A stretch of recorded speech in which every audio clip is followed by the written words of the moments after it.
Namaskar. Welcome back to the channel Crack UPSC with Ashwini and welcome back to the series Important News Analysis ज्यामध्ये static आणि जीकेचे खूप चांगलं compilation तुम्हाला पाहायला मिळणार आहे. कॉन्सेप्टवर जास्तीत जास्त भर दिला जाणार आहे. जे नॉन UPSC ॲस्पिरंट्स आहेत त्यांनीही हे व्हिडिओ शेवटपर्यंत बघा, नक्कीच फायदा होईल. सोबतच लेक्चरच्या शेवटी काही वन लाइनर क्वेश्चन्स डिस्कस करूयात आणि ही जी काही मॅगझिन्स आणि न्यूजपेपर तुम्ही स्क्रीनवर पाहताय ती आपल्या डिस्कशनचे इथे सोर्स असणार आहेत. चला तर मग जास्त वेळ न घालवता पहिल्या आर्टिकलपासून आपण सुरुवात करूयात, जिथे आपल्याला विष्णुगंध हायड्रो पॉवर प्रोजेक्टबद्दल बोलायचं आहे. तर बघा 2011 मध्ये वर्ल्ड बँकद्वारा हे फंड करण्यात आलेलं आहे आणि जून 2023 पर्यंत हे कंप्लीट करायचं असं ठरलेलं आहे. 444 मेगावॅट इतक्या पॉवरचं हे जे प्रोजेक्ट आहे ते असणार आहे. 1665 गिगावॅट आवर्स इतकी एनर्जी इथून जनरेट होणार आहे. Tehri hydro power development corporation आणि काही स्टेट ओन्ड एंटरप्राइजेस आहेत यांच्या मदतीने हे जे प्रोजेक्ट आहे ते बनणार आहे.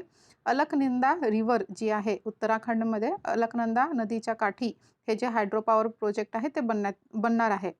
तर बघा काय झालं आहे, इथे एक प्रॉब्लेम झालेला आहे. ते म्हणजे काय, उत्तराखंडमधलं चामोली डिस्ट्रिक्ट आहे, तिथले काही विलेजर्स म्हणजे हात गाव आहे तिथे HAAT, तर इथले विलेजर्स आहेत त्यांनी कंप्लेंट दिली आहे वर्ल्ड बँककडे. त्यांनी कंप्लेंट केलेली आहे. त्यामध्ये यांनी काय सांगितलेलं आहे की त्यांचं जे लक्ष्मीनारायण टेम्पल आहे त्या गावचं किंवा त्या गावाजवळचं हे जे टेम्पल आहे त्याला धोका पोहोचतो आहे. जी काही मक डम्पिंग केली जाते, मड किंवा डर्ट त्यांची डम्पिंग केली जाते, त्याच्यामुळे हे जे लक्ष्मीनारायण टेम्पल आहे याला धोका पोहोचतो आहे. काही इकॉलॉजिकल डॅमेज तर आहेतच, पण फोर्स्ड सेटलमेंटसुद्धा करण्यात आलेलं आहे. म्हणजे जी काही लोकल्स आहेत त्यांना तिथून हलवण्यात आलेली आहे. यामुळे त्यांचं जे लिव्हलीहूड आहे त्याचा लॉस झालेला आहे. अशीच काही इन्स्टन्सेस आपल्याला पाहायला मिळतील, ज्याच्यामुळे गावकऱ्यांनी वर्ल्ड बँककडे तक्रार केलेली आहे. तर ही पहिलीच तक्रार नाही, ही यांची तिसरी तक्रार आहे. तर पहिली जी 2 तक्रारी यांनी केले त्याच्यावर कुठलंही इन्व्हेस्टिगेशन सध्या तरी झालेलं नाही आहे.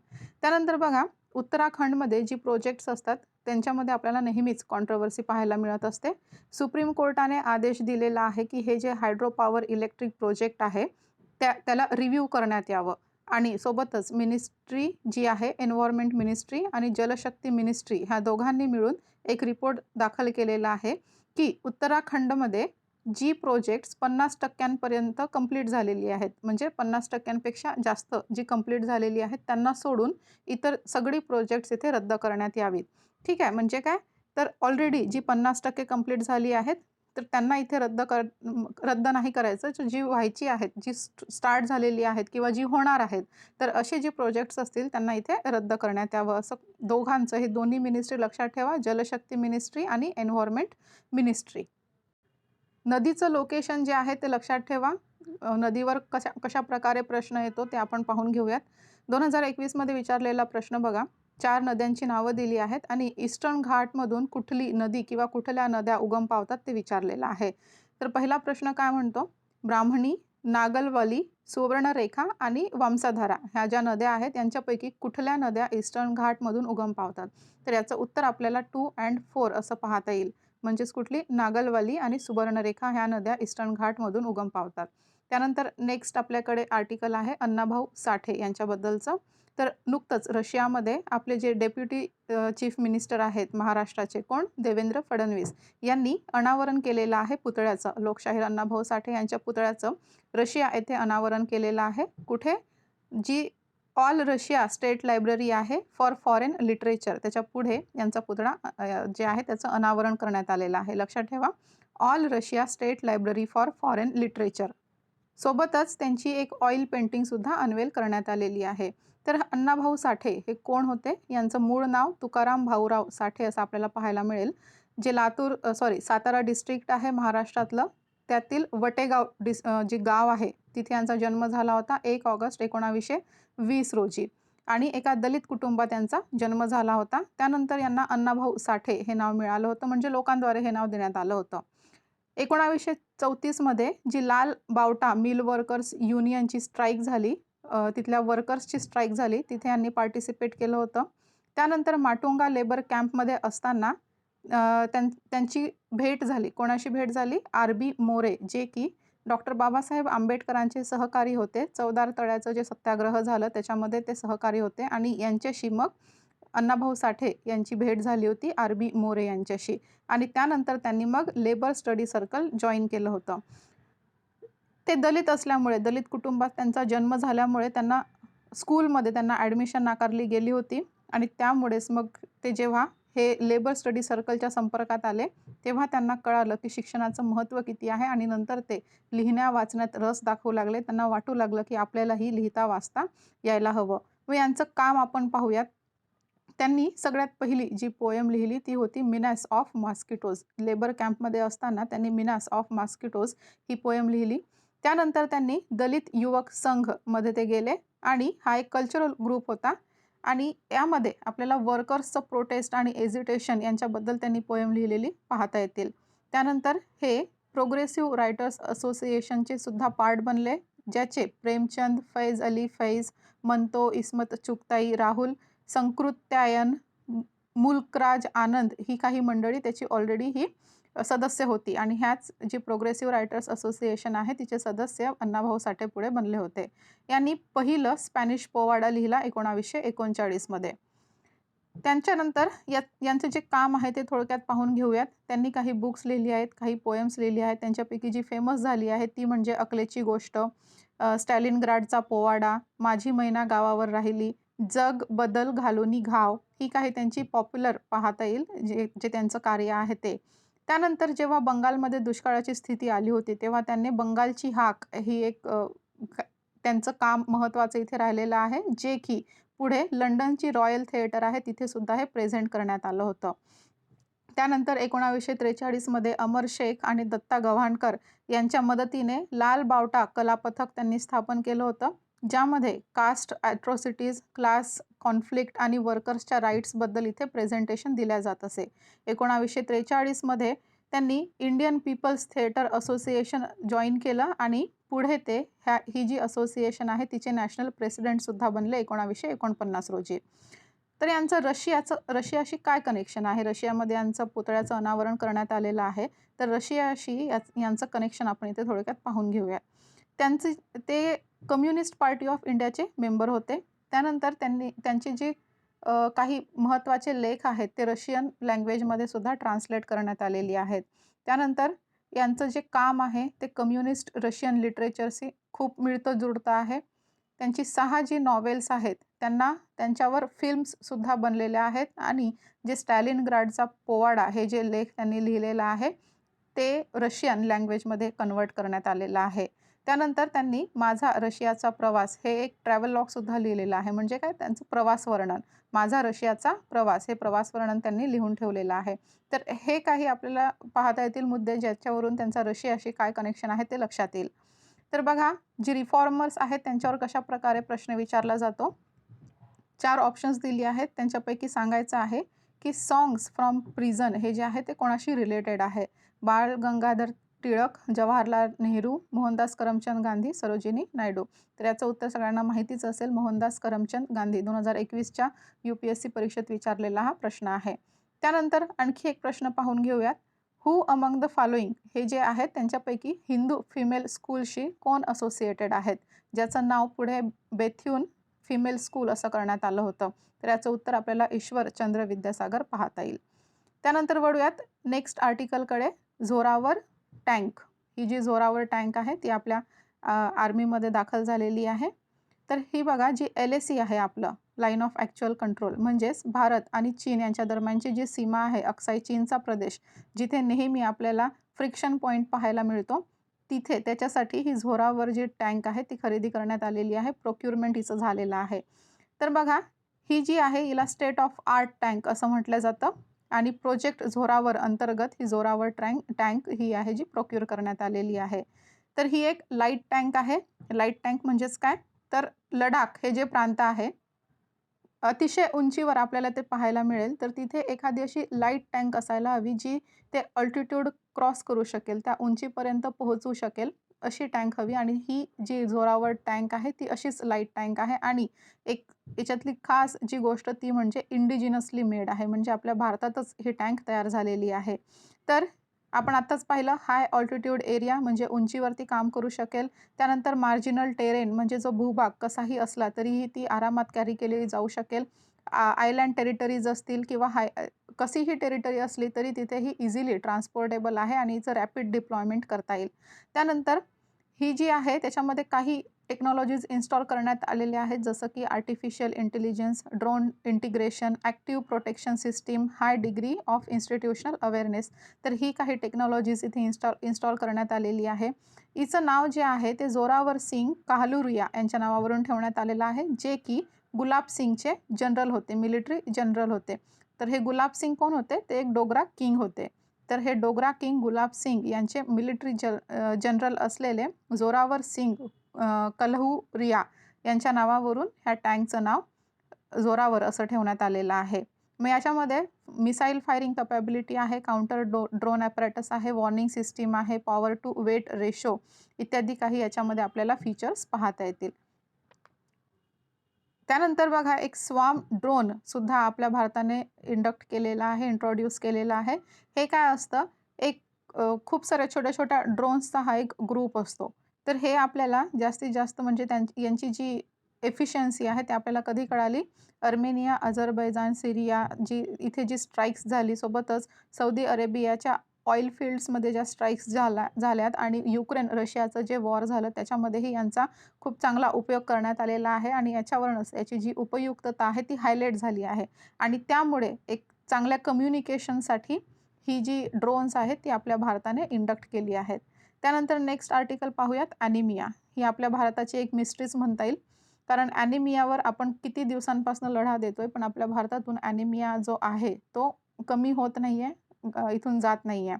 तर बघा WHOच्या म्हणण्यानुसार ॲनिमिया म्हणजे काय, ज्यामध्ये रेड ब्लड सेल्स म्हणजेच RBC त्यांचं नंबर कमी होतो, काउंट कमी होतो किंवा हिमोग्लोबिनचं कॉन्सन्ट्रेशन कमी होतं एका नॉर्मल रेंजपेक्षा. त्याला आपण इथे ॲनिमिया असं म्हणत असतो.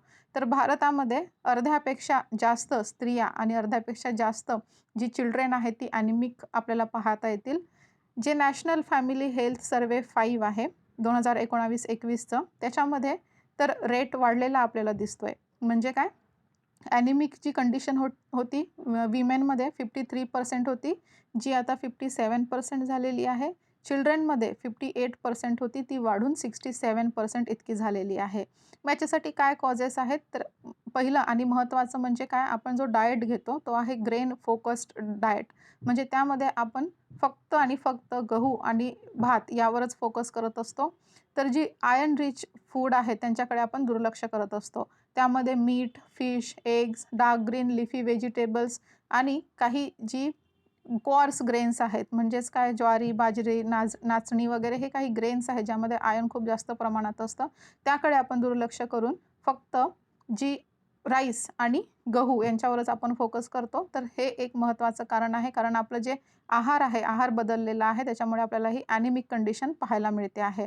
त्यानंतर चिल्ड्रनमध्ये खूप जास्त प्रमाणात आपल्याला ही समस्या जाणवते आहे. विमेनमध्ये पण ही जाणवते आहे आणि नॅशनल फॅमिली हेल्थ सर्व्हे 4 यामध्ये जितकी संख्या होती त्याच्यापेक्षा जास्त संख्या नॅशनल फॅमिली हेल्थ सर्व्हे 5 मध्ये आपल्याला पाहायला मिळते. याचं आणखी एक कारण आपल्याला सांगता येईल ते म्हणजे poor water quality and sanitation conditions. म्हणजेच काय, पाण्याची उपलब्धता आणि जे पाणी उपलब्ध आहे तेही स्वच्छ नाही आणि सॅनिटेशन यांच्यामुळे सुद्धा ॲनिमिक कंडिशन आपल्याला पाहायला मिळते. आणि महत्त्वाचं म्हणजे विमेनचं एम्पॉवरमेंट हे खूप कमी प्रमाणात झालेलं आहे. त्याच्यामुळे सुद्धा ॲनिमिक कंडिशन लहान मुलांमध्ये आणि स्त्रियांमध्ये आपल्या भारतात पाहायला मिळते आहे. मग याच्यासाठी काही खूप चांगल्या हेल्थ आणि न्यूट्रिशन इंटरव्हेन्शनची गरज आहे, जी आपल्याला करायला पाहिजे. त्यानंतर जी कॉजेस आहेत ॲनिमियाच्या मागे ती आधी शोधून काढली पाहिजेत. म्हणजेच काय, जर डाएट हा त्याचं कारण असेल तर एक चांगलं डाएट प्रोव्हाईड करून देण्यावर भर दिला गेला पाहिजे. त्याच्यानंतर आपण याच्यावरनं काही कन्क्ल्युजन काढूयात. तर बघा, आपलं जे ॲनिमिया मुक्त भारत प्रोग्राम आहे, ज्यामध्ये आपल्याला 2015-16 पासून ते 2022 पर्यंत प्रत्येक वर्षी 3% ॲनिमिया जे आहेत पेशंट्स त्यांच्यामध्ये आपल्याला घट करायची आहे. पण हा जो आकडा आहे ॲनिमियाचा तो वाढताच आहे आणि त्याच्यामुळे हे जे आपलं टार्गेट आहे ते अचीव होऊ शकत नाही आहे. सोबतच जे आपलं ग्लोबल न्यूट्रिशन टार्गेट आहे तेही अचीव इथे होत नाही आहे. 50% आपल्याला डिक्रीज पाहायला मिळते आहे. उलट म्हणजे आपण जे गोल आहे त्याच्या आणखीन लांब चाललेलो आहोत. त्यानंतर बघा, जी स्टेक होल्डर्स आहेत म्हणजेच कोण? Health professionals, program implementers, policy makers आणि काही अदर जे फील्ड आहे त्यांची एक्सपर्ट्स. तर यांना इथे एंगेज करणं आवश्यक आहे. त्याच्यावरच आपण याचा तोडगा काढू शकू. त्यानंतर एक महत्त्वाची टर्म आपल्याकडे येते ती म्हणजे राईस इंटेन्सिफिकेशनची. माडागास्करमध्ये 80च्या दशकामध्ये ही जी प्रोसेस आहे ती डेव्हलप करण्यात आलेली होती फादर हेनरी यांच्याद्वारे. यामध्ये काय केलं जातं? जास्तीत जास्त ऑर्गॅनिक मॅन्युअरचा वापर केला जातो आणि जी सीडलिंग्स असतात, एकदम स्प्राउट असतात, ती ज्या यंग स्टेजमध्ये असतात तेव्हाच त्यांना खूप मोठ्या-मोठ्या गॅपमध्ये असं सोइंग केलं जातं, त्याचं प्लांटिंग केलं जातं आणि हे एका स्क्वेअर पॅटर्नमध्ये केलं जातं आणि इंटरमिटंट इरिगेशन इथे दिलं जातं. पण इथे एक गोष्ट जी आहे तिची काळजी घेतली जाते ती म्हणजे काय? तिथे पाणी साचून राहायला नको. म्हणजे जेवढी गरज आहे तेवढंच पाणी इथे दिलं जातं. म्हणजे ते ओलं राहील बस एवढंच इथे पाणी दिलं जातं. तर याचे काही लिमिटेशन्स आहेत, पण त्यापूर्वी आपण याचे बेनिफिट्स पाहून घेऊयात. तर बघा याच्यामुळे काय होतं? यील्ड जास्त होते, खूप जास्त आपल्याला प्रोडक्शन मिळतं. त्यानंतर जे ड्युरेशन आहे, पॅडीचं जे ड्युरेशन आहे ते 10 दिवसांनी कमी होतं. ठीक आहे, अप्रॉक्स 10 दिवसांनी ते कमी होतं. केमिकल इनपुट्स कमी लागतात, पाणी कमी लागतं. त्यानंतर जे क्लायमेट, सॉईल आणि वॉटर आहे यांचं सिस्टमिक रेग्युलेशन करता येतं. मिथेनचं इव्हॉल्युशन कमी होतं आणि शाफी जे ग्रेन्स आहेत त्यांचं पर्सेंटेज इथे कमी होऊन जातं. ग्रेनचा साईज जो आहे तो तेवढाच असला तरी त्याचं वेट जे आहे ते वाढतं. म्हणजेच काय? एक ओव्हरऑल म्हणायचं झालं तर त्याची डेन्सिटी वाढते आणि जी काही व्हल्नरॅबिलिटीज असतात, डिसीजेस असतात, काही रिस्क्स असतात, ती रिड्यूस होतात. त्यानंतर फार्मची हेल्थ इथे मेंटेन करता येते. त्या जे रिकव्हरी आहे राईस, ती इथे खूप जास्त आपल्याला मिळते. त्यानंतर जे सायक्लोन्स आहेत किंवा ॲडव्हर्स कंडिशन्स आहेत, त्यामध्ये ही रोपं राहू शकतात, तग धरून राहू शकतात. कोल्ड टॉलरन्स होतात म्हणजे थंडीतही ती तग धरून राहू शकतात. सॉईल, वॉटर यांची हेल्थ इम्प्रूव्ह करतात आणि सोबतच पब्लिक हेल्थ इम्प्रूव्हमेंटमध्ये यांचा खूप मोठा रोल आहे. मग याचे काही कन्सर्न्स आहेत, काही लिमिटेशन्स आहेत, ती पाहून घेऊयात. याच्यामध्ये काय करायचं असतं, की वेळोवेळी लक्ष देणे इथे गरजेचं असतं. म्हणजे जर एखाद्या वेळेस ते अनचेक्ड राहिले, तर यांच्यामध्ये खूप जास्त प्रमाणात वीड्स जे आहेत, म्हणजे वाईल्ड व्हेरायटीज आहेत, गवत वगैरे आहे, त्यांचं ही खूप जास्त प्रमाणात तिथे उगवतात.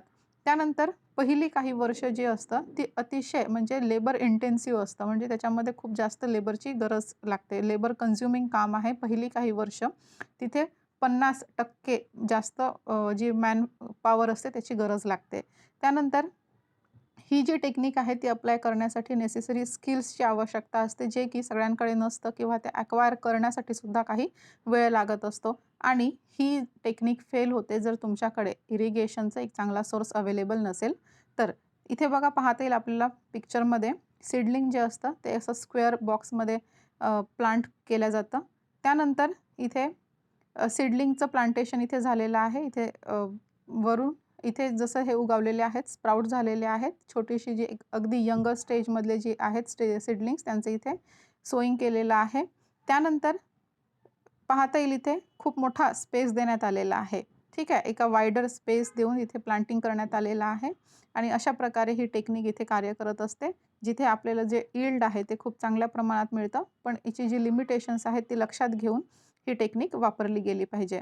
त्यानंतर वळूयात. आपलं झालंय बहुतेक इथे संपलेलं आहे.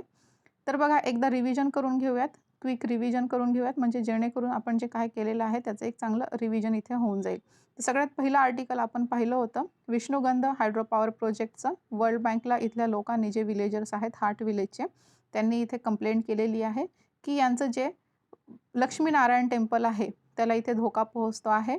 इकॉलॉजिकल डॅमेज आहेच, पण जी फोर्स्ड रिसेटलमेंट आहे आणि लिव्हलीहूडचा लॉस झालेला आहे त्याच्यासाठी ह्या लोकांचा कन्सर्न इथे दाखवलेला आहे. Tehri hydro power development corporation सोबतच स्टेट ओन्ड काही एंटरप्राइजेस आहेत त्यांच्या मदतीने हे प्रोजेक्ट इथे करण्यात येणार होतं. अलकनंदा नदीच्या काठी 1665 गिगावॅट इतकं याचं पॉवर जनरेशन आहे. 2011 मध्ये वर्ल्ड बँकेने याला फंडिंग केलं होतं. 2023 पर्यंत जूनच्या 2023 पर्यंत याला कंप्लीट करायचं होतं. मग इथे सुप्रीम कोर्टाने सुद्धा रिव्ह्यू करण्याचे ऑर्डर दिलेले आहेत आणि एन्व्हायर्नमेंट मिनिस्ट्री आणि जी जलशक्ती मिनिस्ट्री आहे त्यांनी ही प्रोजेक्ट्स रोखण्याचे आदेश दिलेले आहेत. जी प्रोजेक्ट्स 50% जास्त कंप्लीट झालेले आहेत त्यांना सोडून बाकीचे जे काही अपकमिंग प्रोजेक्ट्स असतील किंवा जी प्रोजेक्ट्स थोडी सुरुवात होऊन थोडेच दिवस झाले आहेत, तर अशी प्रोजेक्ट ही रद्द करण्याचा इथे आदेश देण्यात आलेला आहे. अण्णाभाऊ साठेंबद्दल आपण पाहिलं, all Russia state library for foreign लिटरेचरची जी बिल्डिंग आहे त्याच्या पुढे यांचा जो पुतळा आहे त्याचं अनावरण करण्यात आलेलं आहे. सोबतच त्यांची ऑइल पेंटिंगसुद्धा इथे अनवेल केली जाणार आहे. अण्णाभाऊ साठे कोण होते यांच्याबद्दल आपण पाहिलं, सातारा जिल्ह्यामध्ये वटेगाव गावात यांचा जन्म झाला होता 1 ऑगस्ट 1920 रोजी. ठीक आहे. तर ह्यांचा जो जन्म होता तो दलित फॅमिलीमध्ये झाला होता. त्यांचं नाव होतं तुकाराम भाऊराव साठे. 1934 मध्ये त्यांनी एक लेबर स्ट्राईकमध्ये पार्टिसिपेट केलं होतं लाल बावटा मिल वर्कर्स युनियनमध्ये. त्यानंतर ते माटुंगा लेबर कॅम्पमध्ये असताना त्यांची ओळख कोणाशी झाली? डॉक्टर बाबासाहेब आंबेडकरांचे सहकारी आर.बी. मोरे यांच्याशी. चवदार तळ्याचा सत्याग्रह झाला तेथे. त्यानंतर यांनी लेबर स्टडी सर्कल जॉइन केलं होतं आणि याच्याचमुळे त्यांना मग पुढे लिखाणाची, वाचनाची आवड निर्माण झाली. त्यांना स्वतःमध्ये वाटायला लागलं, की आपल्याला लिहिता वाचता आलं पाहिजे. त्यानंतर यांचं काम आपण पाहिलं होतं. सगळ्यात पहिली पोएम त्यांची होती मेनास ऑफ मॉस्किटोज. लेबर कॅम्पमध्ये असताना त्यांनी ही पोएम लिहिली होती. त्यानंतर त्यांनी दलित युवक संघ तयार केला होता आणि इथे वर्कर्सची जी प्रोटेस्ट्स आहेत, एजिटेशन्स आहेत त्यांच्याबाबतची पोएम्स ते लिहित असत. त्यानंतर ते प्रोग्रेसिव्ह रायटर्स असोसिएशनचे पार्टसुद्धा बनले, ज्याचे प्रेमचंद, अहमद फैज, मंतो, इस्मत चुगताई, राहुल संकृत्यायन, मुल्कराज आनंद ही काही मंडळी आपल्याला सदस्य पाहता येतील. 1939 मध्ये त्यांनी पहिला स्पॅनिश पोवाडा लिहिला होता. त्यांचं काम पाहायचं झाल्यास अकलेची गोष्ट, त्यानंतर स्टॅलिनग्राडचा पोवाडा, माझी मैना गावावर राहिली, जग बदल घालूनी घाव ही त्यांची काही पॉप्युलर आपल्याला कार्य पाहता येतील. जेव्हा बंगालमध्ये दुष्काळ आला होता तेव्हा त्यांनी बंगालची हाक हे एक त्यांचं महत्त्वाचं इथे एक कार्य सांगता येईल, जे की लंडन रॉयल थिएटरमध्ये सुद्धा प्रेझेंट करण्यात आलं होतं. अमर शेख आणि दत्ता गव्हाणकर यांच्या मदतीने 1943 मध्ये लाल बावटा कला पथक त्यांनी सादर केलं होतं, ज्यामध्ये कास्ट ॲट्रॉसिटीज, क्लास कॉन्फ्लिक्ट आणि वर्कर्सच्या राईट्सबद्दल प्रेझेंटेशन दिल्या जात असे. 1943 मध्ये ते इंडियन पीपल्स थिएटर असोसिएशनमध्ये त्यांनी लीड केलं होतं आणि नंतर ते ह्या असोसिएशनचे प्रेसिडेंटसुद्धा राहिले होते. रशियाशी त्यांचा संबंध आपण पाहिलं, कम्युनिस्ट पार्टीशी ते रिलेट करत होते आणि त्यानंतर त्यांची जी लिटरेचर्स आहेत रशियन लिटरेचरशी खूप साधर्म्य आपल्याला त्यांच्यामध्ये पाहायला मिळतो. 6 नॉवेल्स जी आहेत त्यांच्यावर फिल्म्स बनवण्यात आलेली आहेत आणि स्टॅलिनग्राडचा पोवाडा जे आहे ते रशियन लँग्वेजमध्ये ट्रान्सलेट करण्यात आलेला आहे. त्यानंतर त्यांनी त्यांचा प्रवास वर्णन लिहिलेला आहे, माझा रशियाचा प्रवास. नेक्स्ट आपण जोरावर टँकबद्दल पाहिलं होतं, जी एक लाईट वेट टँक आहे, इंडिजिनसली मॅन्युफॅक्चर्ड आहे आणि स्पेशली जो LAC रिजन आहे आपला लाईन ऑफ ॲक्च्युअल कंट्रोल त्याच्यासाठी ही तयार करण्यात आलेली टँक आहे. हाय अल्टिट्यूड एरिया, मार्जिनल टेरेन किंवा आयलँड टेरिटरीज कसल्याही भूभागावर ही आरामात आपलं कार्य करू शकते आणि त्याच्यानंतर याच्यामध्ये काही टेक्नॉलॉजीज इन्स्टॉल करण्यात आलेली आहेत. Artificial intelligence, drone integration, active protection system, high degree of situational awareness. आणि याचं नाव आपण पाहिलं, जे जोरावर सिंग काहलुरिया होते त्यांच्या नावावर हे नाव ठेवण्यात आलेलं आहे, जे की मिलिटरी जनरल होते डोगरा किंग गुलाब सिंगचे. मिसाईल फायरिंग कॅपॅबिलिटी आहे, काउंटर ड्रोन ॲपॅरेटस आहे, वॉर्निंग सिस्टीम आहे आणि power to weight ratio calculate करण्याची तिची क्षमता आहे. ही काही आपण याच्यामधली फॅसिलिटीज पाहिली होती.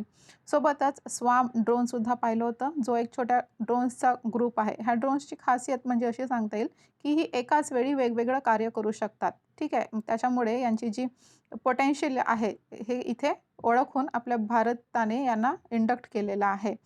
तर आपण पुढे पाहिलं होतं, की अर्मेनिया, अझरबैजान, सिरिया आणि जी सौदी अरेबियाची ऑइल फील्ड्स आहेत, सोबतच युक्रेनचं जे वॉर आहे रशिया-युक्रेन त्याच्यामध्ये यांचा वापर करण्यात आला होता. ॲनिमिया पाहिलं, WHOच्या डेफिनेशननुसार याला RBC काउंट कमी होणे किंवा हिमोग्लोबिनचं कॉन्सन्ट्रेशन कमी होणे एका नॉर्मल लेवलपेक्षा, त्याला आपण ॲनिमिया असं म्हणतो. अर्ध्यापेक्षा जास्त विमेन आणि चिल्ड्रेन भारतामध्ये ॲनिमिक आपल्याला पाहायला मिळतात. नॅशनल फॅमिली हेल्थ सर्व्हे 5 ची आपण रिपोर्ट पाहिली होती 2019-21ची.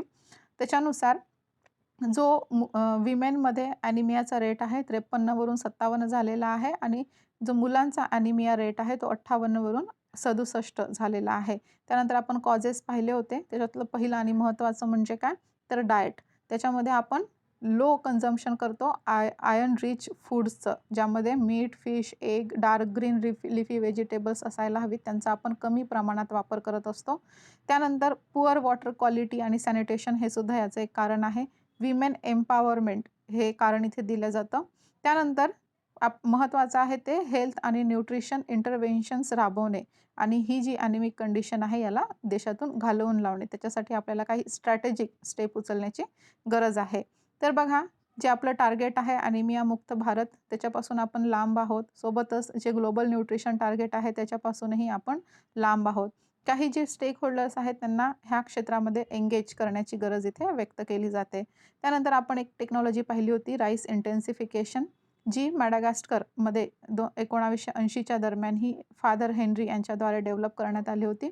ऑर्गॅनिक मॅन्युअरचा जास्तीत जास्त वापर इथे केला जातो. स्क्वेअर पॅटर्नमध्ये सीडलिंग्स इथे प्लांट केली जातात. इंटरमिटंट इरिगेशन केलं जातं. त्यानंतर आपण लिमिटेशन्स पाहिले होते आणि काही बेनिफिट्स पाहिले होते. याची लिमिटेशन्स म्हणजे काय, जर ही अनचेक्ड राहिली तर इथे वीडची ग्रोथ खूप जास्त प्रमाणात होईल. यात जे लेबरचं प्रमाण आहे सुरुवातीचे काही वर्ष खूप जास्त लागतं, म्हणजेच काय 50% जास्त मॅनपॉवरची इथे गरज लागते. सोबतच जी स्किल्स असतात ते अक्वायर करणे डिफिकल्ट आहे आणि ती वेळखाऊसुद्धा आहेत. इरिगेशनचं सोर्स नसेल तर ही जी टेक्निक आहे ती फेल होते. त्यानंतर आपण याचे बेनिफिट्स पाहिले होते. Higher yields, reduced duration, lesser chemical input, less water requirement, systemic regulation of climate, soil and water. त्यानंतर मिथेन इव्हॉल्युशन कमी होणे, शाफी ग्रेन्सचं पर्सेंटेज कमी होणे. त्यानंतर ग्रेनचा जो वेट आहे ते वाढणे, म्हणजेच डेन्सिटी यामध्ये पाहायला मिळेल. वल्नरेबिलिटी आणि रिस्क जी आहे ती इथे रिड्यूस होत असतात. फार्म हेल्थ मेंटेन होते, इम्प्रूव्ह होते. सोबतच जी हायर राईस रिकव्हरी जी आहे ती आपल्याला इथे जास्त पाहायला मिळते. सायक्लॉनिक किंवा काही अनडिझायरेबल सिच्युएशन्स आहेत त्यामध्येही तग धरून राहू शकतात. कोल्ड टॉलरन्स आहेत. सॉईल आणि वॉटरची हेल्थ इम्प्रूव्ह करत असतात आणि पब्लिक हेल्थसुद्धा इनडिरेक्टली ही मेंटेन करत असतात. त्यानंतर आजची वन लायनर क्वेश्चन्स आपण डिस्कस करून घेऊयात. तर बघा, इंडियाची रँक कुठली आहे? कॉमनवेल्थ गेम्समध्ये जी मेडल्स मिळाली आहेत कंट्रीजला, त्यामध्ये भारताची रँक ही 4थी पाहायला मिळेल. 2022चं इंटरनॅशनल टेलिकम्युनिकेशन युनिट जे आहे regional standardisation forum for Asia and oceanic region कुठेही आयोजित करण्यात आली होती? न्यू दिल्ली येथे. त्यानंतर ड्रोन फेडरेशन ऑफ इंडिया कोणाशी पार्टनरशिप केलेली आहे हिम ड्रोन ॲथॉन प्रोग्रामसाठी? तर ड्रोन फेडरेशन ऑफ इंडिया याने इंडियन आर्मीशी पार्टनरशिप इथे केलेली आहे. उमा प्रेमा राजू यांचा मृत्यू झाला, त्या फेमस जर्नलिस्ट होत्या. त्यानंतर ministry of social justice and empowerment ही मिनिस्ट्री आहे जिने स्माईल 75 इनिशिएटिव्ह लॉन्च केलेला आहे. वर्ल्ड ऑर्गन डेची थीम 2022ची होती let's pledge to donate organs and save lives. William Ruto जे आहेत ते केनियाचे नवीन प्रेसिडेंट म्हणून इथे इलेक्ट झालेले आहेत आणि आपण भारताची पहिली सलाईन वॉटर लँटर्न आहे रोशिनी. तर यासोबतच आजचं जे डिस्कशन आहे ते एंड करूयात आणि उद्या परत भेटूयात नवीन डिस्कशनसह. तोपर्यंत थँक्यू सो मच.